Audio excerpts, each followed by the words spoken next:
Good evening, I'm Adrienne Arsenault. Andrew is away. Tonight, new scrutiny for Justin Trudeau and the Liberal government. You would have thought there was an adult in the room with the Prime Minister. The charity that received a sole source contract says members of the Trudeau family were paid to speak at its events. It's a pure witch hunt, it's a hoax. When it comes to his key financial records, Donald Trump gets a judicial split decision. It's another blow to the industry. Quebec says you can still drink in bars, just not as late, and no dancing. And on the field, one step closer to the dream. Well, one of the things I wanted to do when I got here is for sure open the roof. The Jays prepare to play in the summer of COVID. This is The National. A week after the Ethics Commissioner opened a file looking at the Prime Minister and a government contract to the We charity, tonight we're learning details about ties between that organization and members of Justin Trudeau's family. The scrutiny began over the sole source contract to run a $900 million student summer grant program. We subsequently pulled out of the program and said it never paid an honorarium to Margaret Trudeau. Well, today that changed. Catherine Cullen starts us off tonight. I'm so proud to be a Canadian. I'm so proud to be part of We. It's no secret Margaret Trudeau loves We. She's appeared at event after event for them. Now, We, I love it the most because it is neither a political movement nor a religious one. And as questions roiled about Justin Trudeau's government giving a sole source contract to a charity the Prime Minister likes, We insisted the Prime Minister, his wife, and mother were never paid. In an email on June 25th, We told CBC News the charity has never paid an honorarium to these individuals. But that's not true. Today, We said that through its sister company, Me to We, Margaret Trudeau received $250,000 for a total of 28 events since 2016. And says the Prime Minister's brother, Alexandre Trudeau, received $32,000 for 8 events. And We says that some of that money was actually paid directly from the charity, which it describes as a billing error.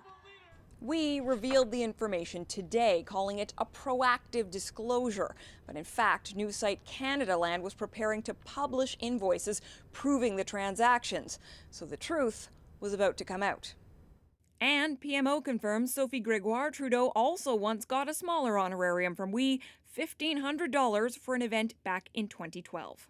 As for the Prime Minister, he was already facing an ethics commissioner's investigation over awarding the sole source contract to We to run a student grant program. You would have thought there was an adult in the room with the Prime Minister saying, hey, Justin, you cannot give $1 billion to people that your family work for. There's even a call for him to temporarily step aside while the matter is investigated. This is such a huge conflict of interest if it proves to be true that Canadians and Quebecers cannot go on with this Prime Minister.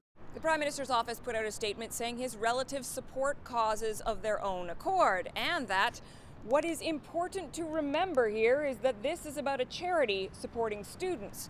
No answer on whether the Prime Minister knew about any of these payments. Catherine Cullen, CBC News, Ottawa. So what could the political consequences be for the Prime Minister? Good thing At Issue is here again tonight. Rosie will have that a little later in the show. Now let's check in on Canada's fight against COVID-19. The number of new daily cases remains just over 300.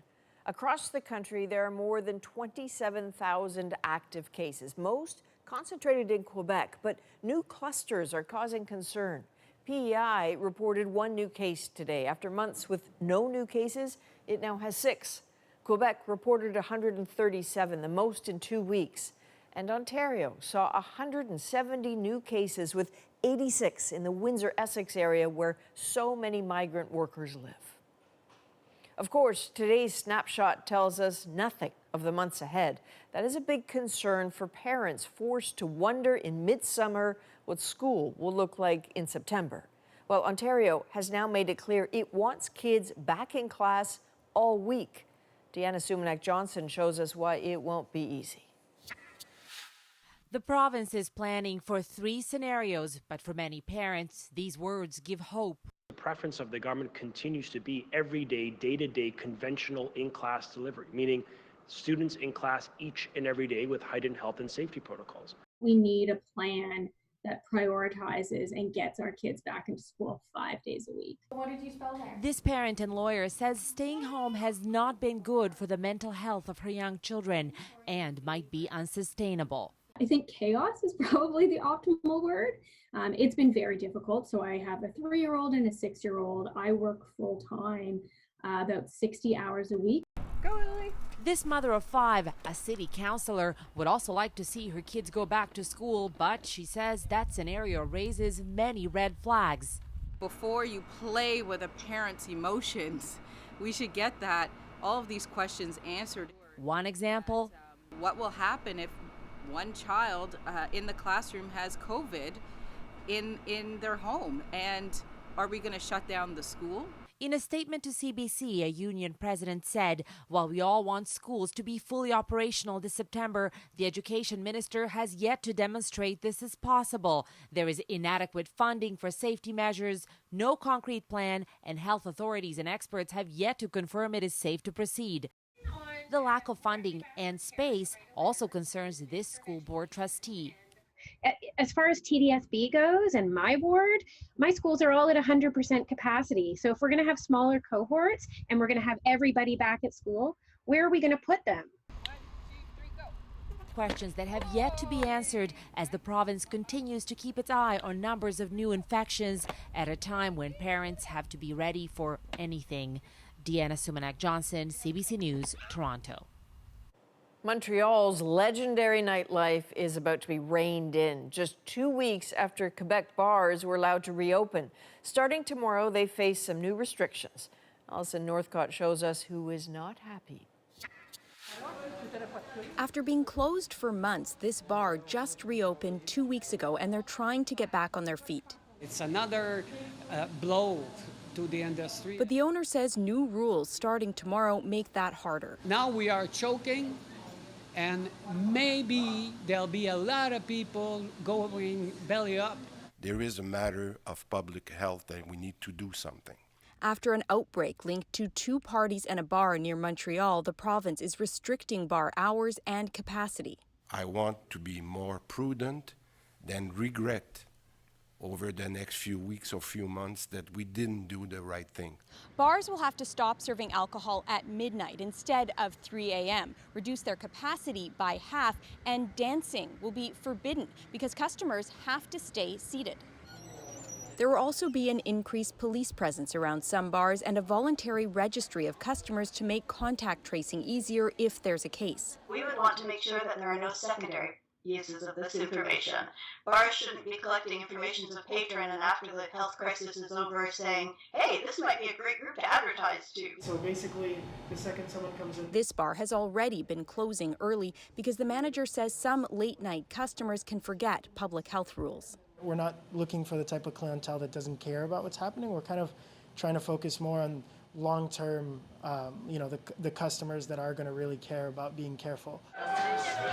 Known to be crowded and loud, experts say bars are a perfect place for the virus to spread. It particularly loves mass indoor gatherings featuring people who are inebriated and perhaps not engaging in the best personal responsibility decisions. Quebec's health minister says he knows some bar owners are unhappy with the rules, but he says the alternative would be to shut them down. Alison Northcott, CBC News, Montreal. 3 more COVID-related deaths have been linked to a growing outbreak at an Edmonton hospital. So that brings the total number of deaths at the hospital to 6, with more than 30 patients and staff also testing positive for the virus. The hospital has temporarily closed all services to incoming patients, including the emergency department. In Ontario, there is a growing call to let people visit their relatives in long-term care homes. They often provide personal care that eases the burden on the system and also their loved one. Here's Ellen Morrow. This is the old picture you want to see. For the Shaw family, memories of a happy past distract just briefly from the painful present. Our visits definitely were what kept her together in terms of being happy and living a life worth living. Those visits twice a day with their wife and mother ended by the lockdown. She called us and said, "When did I become a prisoner?" Even when she was working. The family says they're essential caregivers and they're desperate for the province to let them back in. There can be so many other things taken care of that us family members can do that'll alleviate the home and give them a break. Dr. Jobin Verghese agrees. He's the chief medical officer at Grace Manor, one of the first Ontario care homes where the military was deployed. There's a lot of different roles that caregivers and visitors and volunteers play that we're just missing. Verghese knows the misery of COVID, but says isolation is devastating too. He wants the province to allow family caregivers in now, arguing it can be done safely. Whether it's helping to encourage somebody to eat, whether it's being a part of the ability to kind of calm a patient with dementia down, we're not ever going to be able to replace a family member. But the province says not yet. The more people we bring in there, the chances go up. And then, God forbid, something breaks out. Anil Reddy is now allowed into his mother's home to help feed her, but only because she stopped eating and was starting to fade. I think the term pandemic prison has been coined. It's so apt. It's just sad to see how far she's gone downhill. She's weak, she's lost a lot of weight. Still, walking in to see her, Reddy knows he's lucky. It's the kind of quality time the Shaws are yearning for too. It's really saddening, and I can only imagine what she's feeling inside. Ellen Morrow, CBC News, Toronto. In the U.S., the rate of new infections is still rising in 33 states. President Trump often claims that's because they're testing so much, but the rate of positive tests disproves that. A month ago, 4% of U.S. tests came back positive. As of today, that number has nearly doubled. In hotspots like Florida, tests now come back positive 19% of the time. In Arizona, it's now more than a quarter. The president had other things on his mind today, however. The U.S. Supreme Court has ruled on who gets to see Trump's tax returns. While it was at least partially a legal loss for Trump, Katie Simpson shows us why it was a political win, too. Do you have a reaction to the Supreme Court rulings today, Mr. President? The president has mixed feelings on today's decisions, which may force him to hand over his tax returns to investigators, but not likely before the 2020 election. This is a political witch hunt, the likes of which nobody's ever seen before. It's a pure witch hunt. It's a hoax. In a 7-2 ruling, the court said prosecutors in New York can continue to pursue Donald Trump's personal financial records as they look into alleged hush money payments to women, including Stormy Daniels. Trump's lawyers argued that as president, he has immunity and doesn't have to cooperate.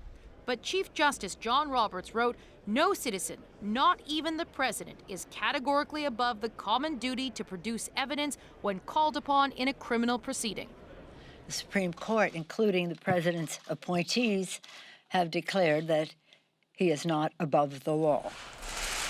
In a separate 7-2 decision, the court shot down a request by Democrats in Congress to obtain a wide swath of Trump's financial records. They can try again, but must narrow their scope. The public will not see his tax returns in 2020. That's a victory. That is something that was the calamity that was potentially at the end of this case for the president. Trump is the first modern presidential candidate not to release his tax returns. Democrats accuse him of having something to hide.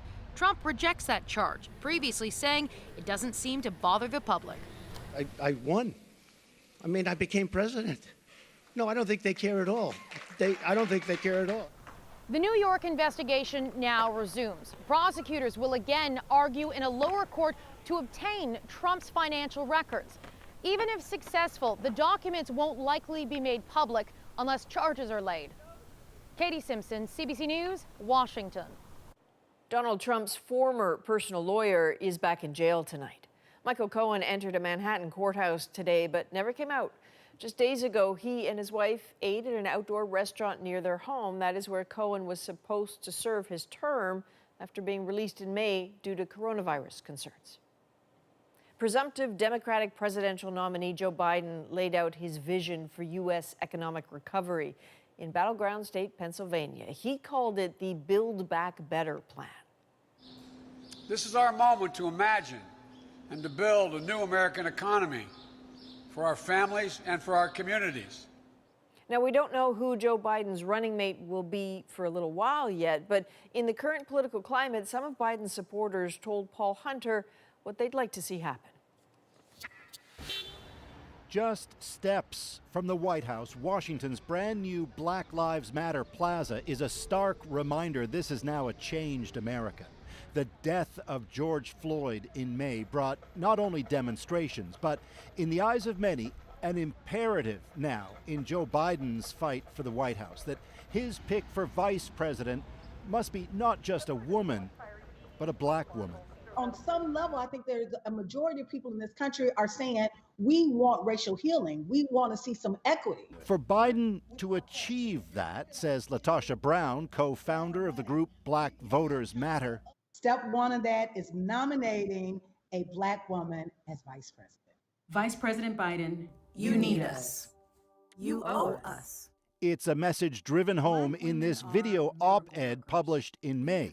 Indeed, among those in it, Latasha Brown. Your only path to victory is through black women. The voters who need to turn out, we know how to mobilize them. Don't forget, Biden long ago pledged a female nominee. I pick a woman to be vice president. But he's also long benefited from support within the U.S. black community. And in the suddenly new political landscape, the whole conversation has changed. There's no reason for him not to do this. Democratic strategist Yolanda Caraway emphasizes a black woman now would not only crucially energize black voters, but could bring real change on so many issues now confronting the U.S. If she has that portfolio, that portfolio about reforming the police department, I think it can make a huge difference. We will elect Joe Biden as the next president of the United States. California Senator Kamala Harris remains a favorite. Among the others, Atlanta Mayor Keisha Lance Bottoms, Congresswoman and former Florida Police Chief Val Demings, Georgia Democrat Stacey Abrams, and National Security Advisor to Barack Obama, Susan Rice. In whatever capacity I can serve to support Joe Biden and support this country, that's what I'm going to do. From the countless now pushing hard for one of those, the message for Joe Biden is clear. You have to know when it is the right moment. This is the moment. Will he make history? The decision will come this summer. Paul Hunter, CBC News, Washington. Here are some of the other stories we're following tonight. An Amber Alert has been issued for two sisters in Quebec, 6-year-old Romy and 11-year-old Nora Carpentier. The suspect is their father, 44-year-old Martin Carpentier. Police say the three haven't been seen since the car they were riding in crashed last night about 70 kilometers west of Quebec City. The area was searched, but nothing's been found. Officials are urging the public to call 911 if they have any information. And a woman was killed north of Toronto in a bizarre accident when an SUV drove off a second-story parking deck and hit her. The driver of the vehicle also died. A passenger in the SUV was taken to hospital with non-life-threatening injuries. Being addicted to a controlled substance is not a crime and should not be treated as such. And Canada's police chiefs are calling for the decriminalization of personal drug use. The Canadian Association of Chiefs of Police say it is time to approach substance use as a health problem. The association's president says this would not only save lives, but would also allow police to focus on organized crime and drug trafficking. Millions of Canadians are still in the grips of a sweltering heat wave that just won't quit. Next on The National, why these temperatures aren't going anywhere. And the Jays are back on the field. The return of Major League sports in Canada. Sort of. We're going to try to make it as real as we can. And later, an emotional family reunion. We get our Hollywood. A community comes together to find a lost dog. We're back in 2.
Welcome back. A heat wave continues to tighten its grip in much of southern Ontario and Quebec. Widespread heat warnings remain in place across the two provinces. With the humidex, today felt like 42 at some point here in Toronto. Hot weather is expected to continue through the end of this week. And for more, let's bring in CBC meteorologist Johanna Wagstaff in Vancouver. Firstly, Joe, welcome back. It hasn't been that hot out west, I gather, but, you know, over here, it's been like the sweltering couple of weeks. Do you have a sense of what's behind this sort of locked-in weather? Yeah, thanks, Adrian. The driver behind all of this persistent extreme weather really is this locked jet stream. Normally, our jet stream sort of goes from west to east across the country, acting as a conveyor belt for our systems, but sometimes it meanders and gets stuck in place, and that's what's happened here. Extreme heat and dry conditions in the east, and here in the west, we've seen very soggy and cool conditions, leading to localized flooding and evacuation orders, mudslides, a big hit to the crops both in BC and Alberta. We've had over 140% of our average rainfall over the past couple of months, and this pattern really has been in place since the start of June, Adrian. So I gather some scientists, too, are saying, yes, climate change in this case might actually be a factor.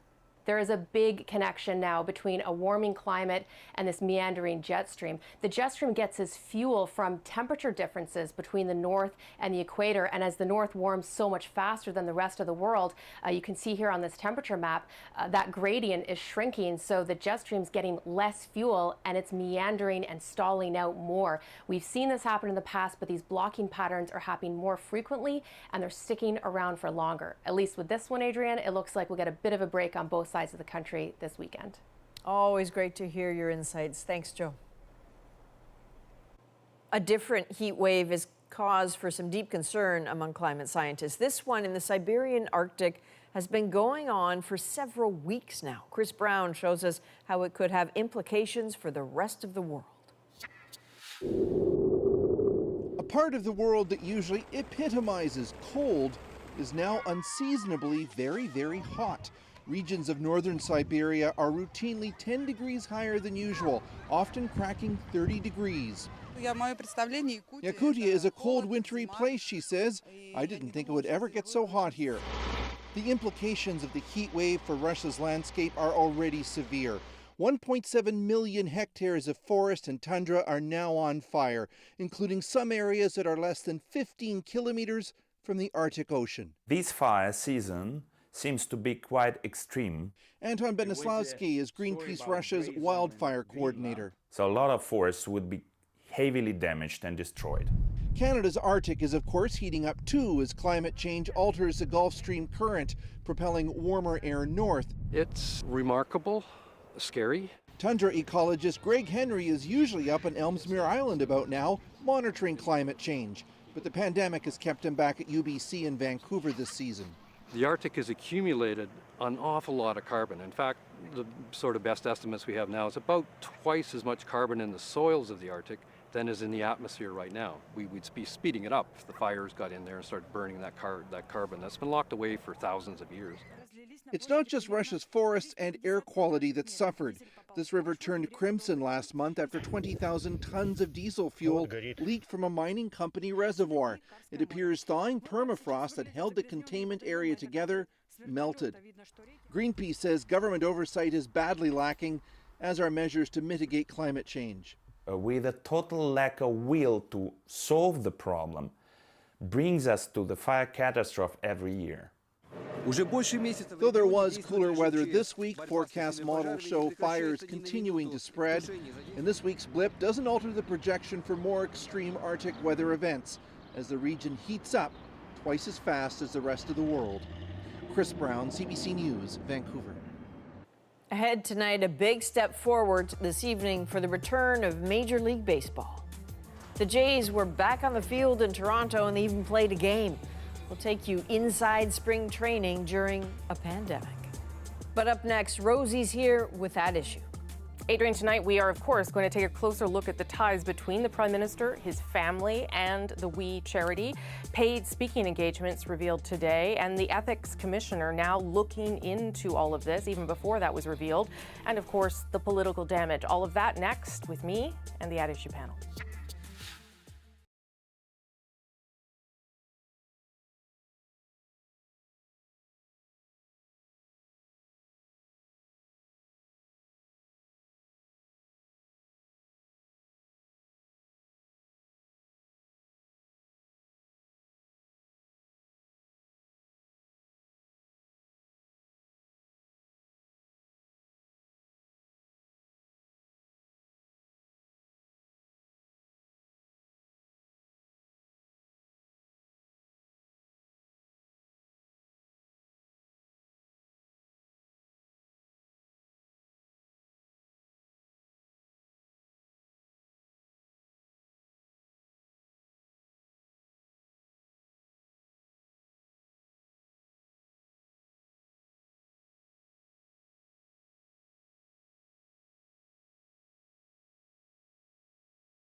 this is such a huge conflict of interest, if it proves to be true, that Canadians and Quebecers cannot go on with this Prime Minister as the Chief of State of Canada.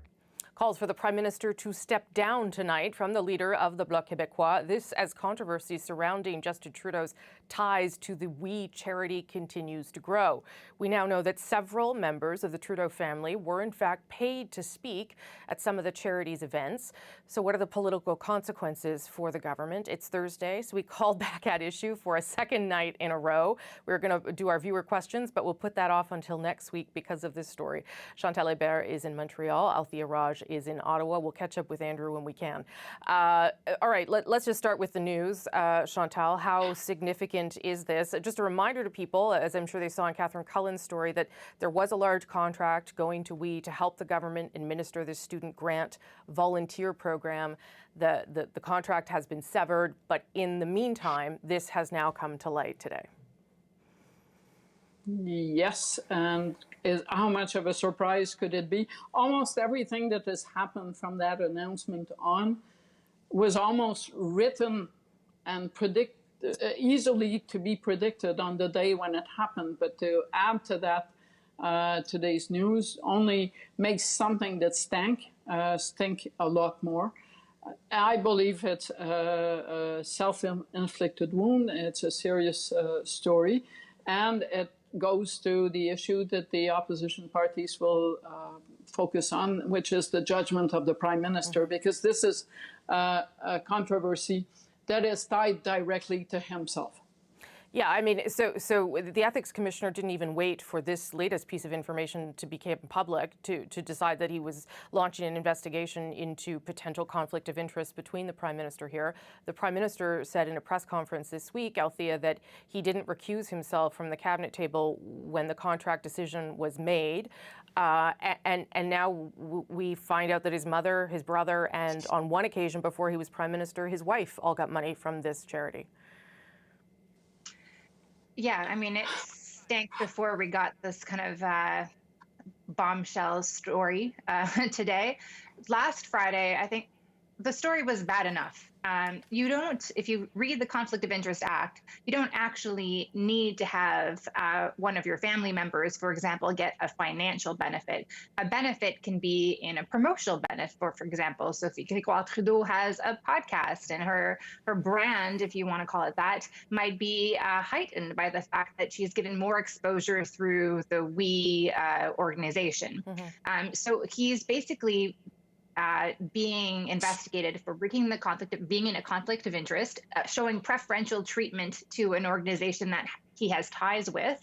I mean, I think the question that everybody is asking themselves is, how could the Prime Minister's office have allowed this to go through? I mean, there are so many details surrounding this contract that doesn't even make sense. This organization is for young people. It's administrating volunteer opportunities for post-secondary students. Like, that doesn't really make sense. The questions about the fact that We was administrating the contract, but also it was offering government paid volunteer position with its own organization. Well, that seems a little shady. The fact that it was paying teachers $12,000 to recruit dozens and dozens of students to join this organization. Also, some people had problems with that. And now we learned that the financial ties are even more obvious than perhaps many people suspected.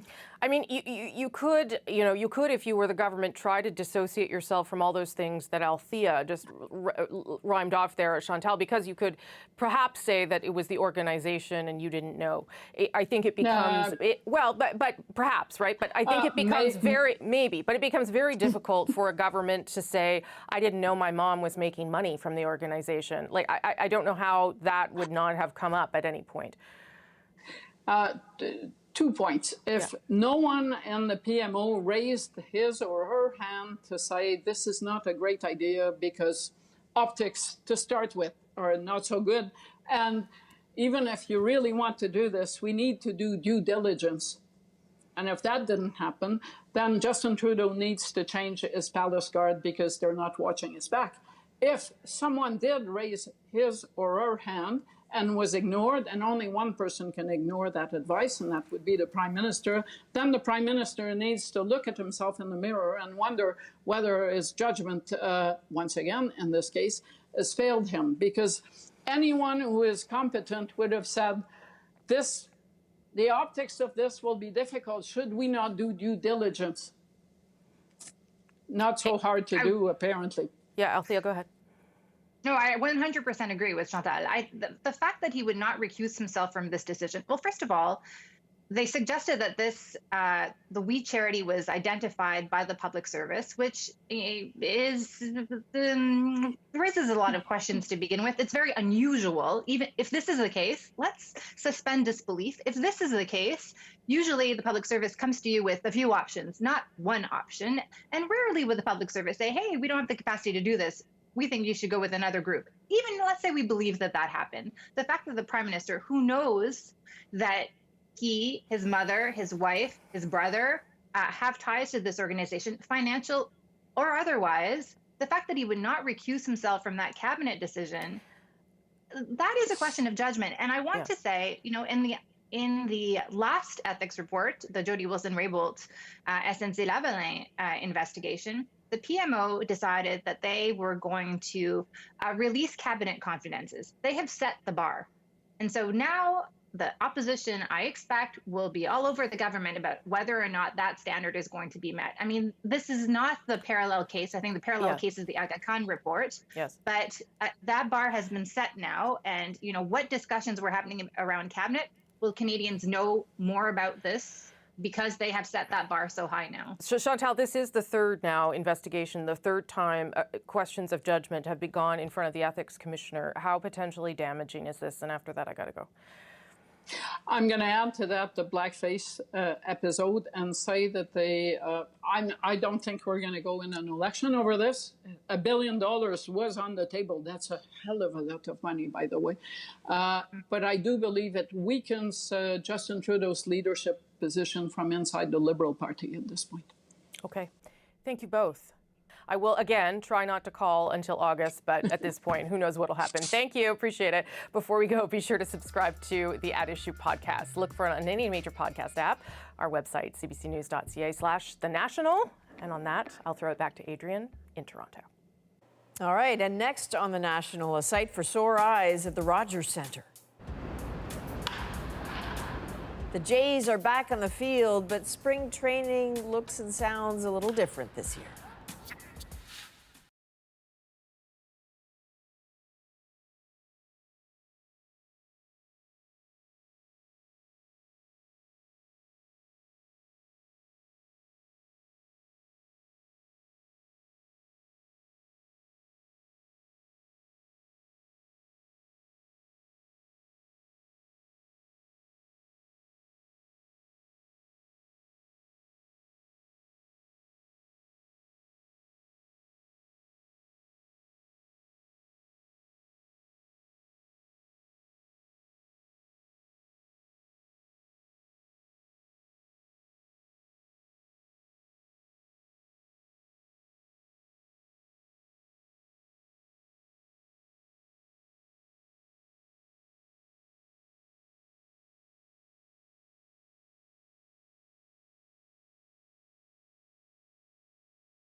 This was the message the Toronto Raptors delivered as they arrived today at Disney World in Orlando. Black Lives Matter.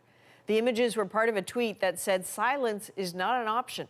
The defending NBA champions are preparing to resume the season July 30th.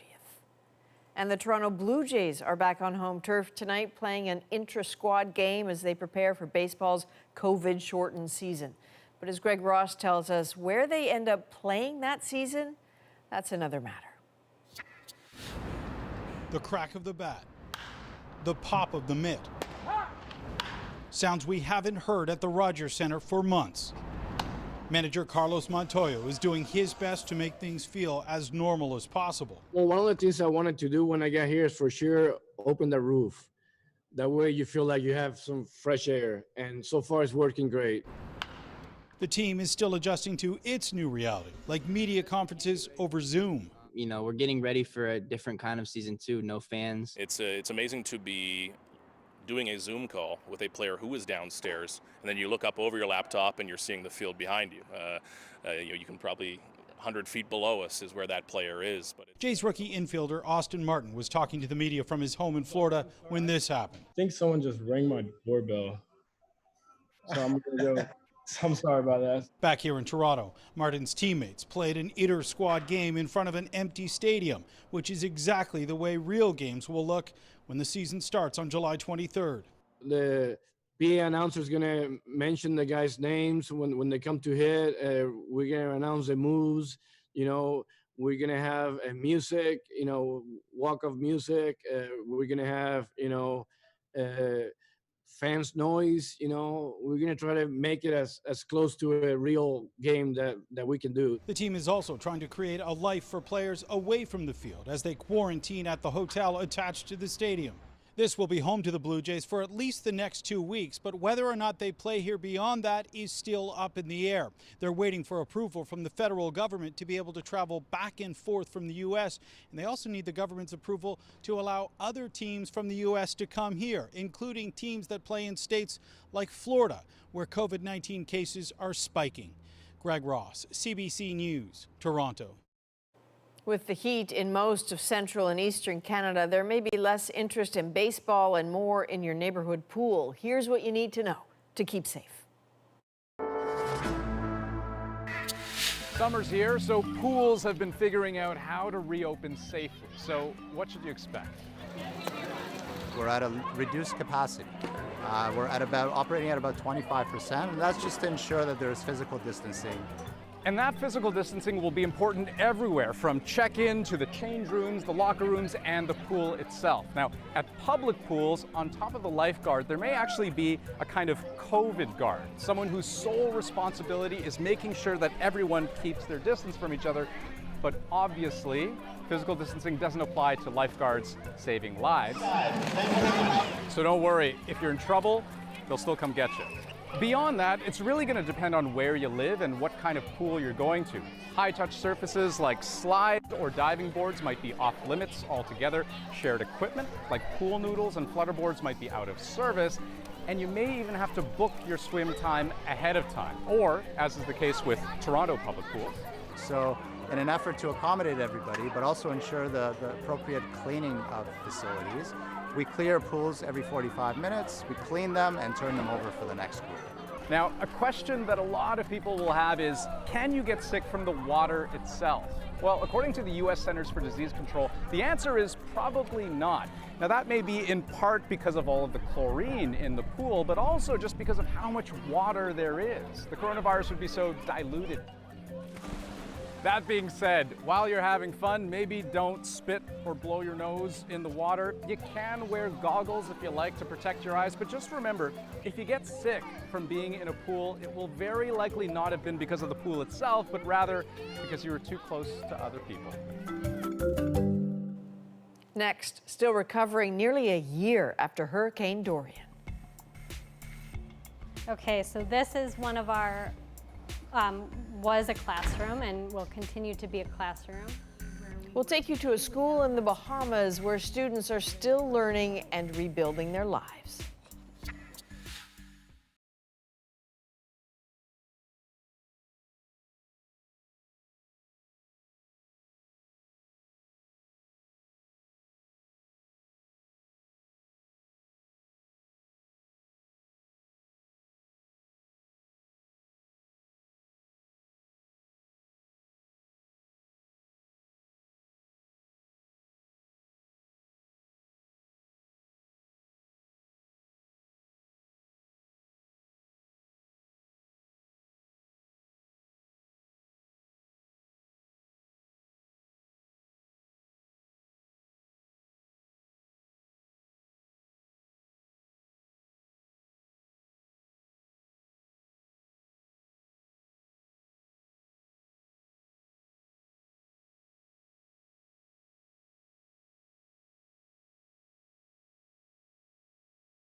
Oh, I love music. From their homes. I gotta get in shape for this. All right, you gotta record that one. To yours. Yeah, go East Coast. Juno's 365 Songwriter Circle. New episode. Now streaming on CBC Gem. Brought to you by TD. I knew from a young age I would see and I would remember. I had been across the big river, and now I am back. I'm Josh Block. Tomorrow on CBC's daily news podcast, Front Burner, the federal government faces a $343 billion deficit this year. But despite that grim forecast, many climate advocates see all this spending as an opportunity. We'll find out why. Subscribe wherever you get your podcasts. Welcome back. 10 months ago, Hurricane Dorian tore through the Bahamas. Schools were destroyed, but when the pandemic hit, rebuilding efforts were put on hold. But they're still trying to get something ready for this fall. And as David Common first showed us in March, the desire to learn persists. Lift up your head. How do you make things seem normal when they're anything but? The national anthem to start the school day? Sure, but the classroom is the teacher's home. Waving high. Let's try you again. What is today's day? The desk, a dining room table. The class, a fraction of what it once was. Okay, what about singular and plural nouns? What's a singular noun? To understand why, you need to step outside. Up the road where most students live, or lived. Their neighborhoods largely leveled here on Great Abaco Island by last year's Hurricane Dorian. So many schools were destroyed, many kids have nowhere to go. There you go. Write your alphabets for me. Just practice writing your letters. There's your So teacher Katrinka Kwashi has opened up her own home. It was largely spared by the storm, but for so many other students left idle, the entire school year could be lost. They want to be in school and they want to be with their other students. This school has been a safe haven for these kids. It's not just school these kids have lost. One of their teachers, a Canadian, died in the storm. Alicia Lioli was from LaSalle, Ontario, just outside Windsor. She'd lived on Great Abaco for a few years, becoming immersed in life at the school, called Every Child Counts, a haven for special needs kids.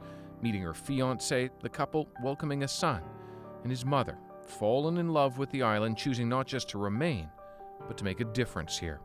She was just a joy to be around. She really knew what she wanted to do out there, you know, and we're gonna definitely continue doing that in her honor. She was very driven and, you know, just very passionate. So this is where the primary school was. Nicole Denarden worked alongside Alicia and now helps oversee the reconstruction of the school. Okay, so this is one of our, was a classroom and will continue to be a classroom. Winds shaved the roof off of most of the buildings here, followed by surging water which filled classrooms to the ceiling. A tremendous loss, though rebuilding provides an opportunity.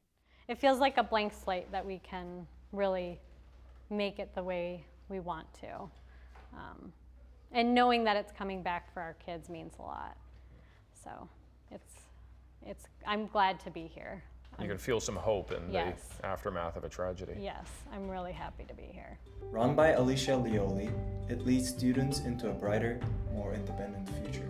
It's not just about restoring the school, but also resurrecting Alicia's project. Her passion for the program evident in this school video featuring her. The support we've received from the community thus far has been absolutely outstanding. A transitional program for developmentally challenged adults, giving them a place to live and employment. In the end, there's a place for everyone, there's a job for everybody. Alicia was part of that. It was her passion, you know, kind of be the end goal for providing a home, providing a space that is their own, you know, independent living. So this would have been somewhere for people to live. Yes. Progress is steady, thanks to an army of volunteer builders. Though the school still needs money to finish, it's a big task. Try the shorter ones first. The aim is to have these students and all those displaced by Dorian able to return in the fall, what will be a year since the hurricane's destructive impact. David Common, CBC News, Marsh Harbor in the Bahamas. After days of searching, a BC couple had nearly given up hope of ever finding their dog. We were in the car and my husband said, you know, this isn't Hollywood. It's not like the dog may just be in the middle of the road and come running towards us. In this wild landscape, a moment made for Hollywood is next.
We're here for you every night. Shedding light on the stories and voices that need to be heard.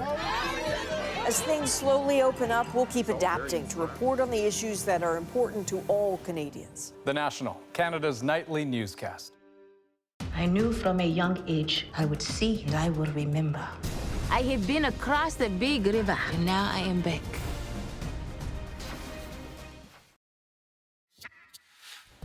After going missing for 3 days and crossing a treacherous river 3 times, Jasper the dog is home. His re-entrance fit for Hollywood. So his BC owners were starting to lose hope, thinking Jasper may have drowned. Not many dogs could survive crossing the Columbia River even once. But all of a sudden, there he was, a reunion that is our moment. We were in the car and my husband said, you know, this isn't Hollywood. It's not like the dog would just be in the middle of the road and come running towards us. And probably like 60 seconds later, here's this dog. Unbelievable, Jaspi. Hey, we get our Hollywood. Running towards us. And he couldn't run that fast because his paws were all chafed in between, but he came running towards us. So yeah, we got Hollywood. I swear he must have had like 50 guardian angels around him because there's no way he could have made it. Nobody can swim the Columbia. We get our Hollywood. Hey, we were just saying we wouldn't get Hollywood. So maybe you're thinking how they get that footage. Well, it seems that they'd been asking for help and someone from a nearby town had said, hey, I have a drone. They were out with the drone, but they hadn't found him. They thought we're going to pack it in for the night. When out he came from the woods. That is a national for July 9th. Good night.